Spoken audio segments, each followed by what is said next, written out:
Bien, monsieur le maire, chers collègues, le compte administratif présente des indicateurs financiers plutôt satisfaisants. Les dépenses réelles de fonctionnement ne progressent que de 0,04%. Et comme nous l'avions annoncé en juin 2018, lors de la signature du contrat financier avec l'État, la ville de Dijon n'a finalement aucun mal à remplir son obligation de contenir la progression de ses dépenses en dessous des 1,2% demandés. La posture polémique prise à l'époque par la majorité municipale relevait donc bien de l'opposition systématique au président de la République, plus en tout cas qu'une réelle inquiétude pour la gestion financière de la ville.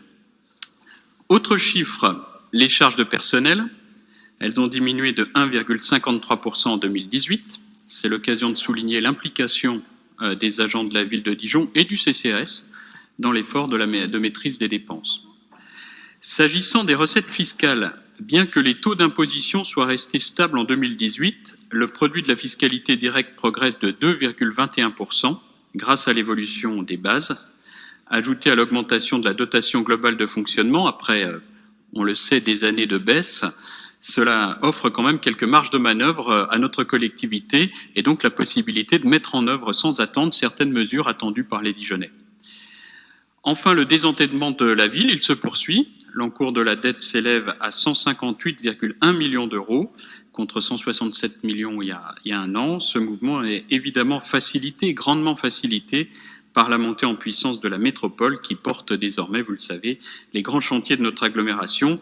Je pense en particulier à la piscine du Carousel qui représente à elle seule un investissement de plus de 21 millions d'euros.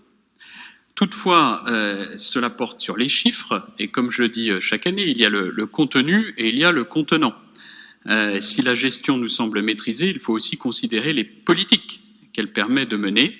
Et là, comme vous le savez, nous avons des points de divergence assez sensibles que l'actualité des dernières semaines a d'ailleurs permis de souligner. Je pense à la tranquillité publique. Nous pensons que la ville pourrait aller plus loin dans ce domaine, aux côtés de l'État, bien évidemment, agir préventivement pour une ville plus sûre. Je pense à l'urbanisme. L'enquête publique sur le PLUI a permis de mettre en évidence nos oppositions en matière de production de logements, de bétonnage des quartiers, d'anticipation de la mobilité de demain, de végétalisation, d'adaptation au dérèglement climatique. Voilà, je ne veux pas être plus long parce que ce conseil municipal compte de nombreux points à l'ordre du jour et nous aurons l'occasion de revenir sur plusieurs de ces sujets importants pour le quotidien des Dijonnais. Je vous remercie de votre attention. Merci, Monsieur Bourguignat.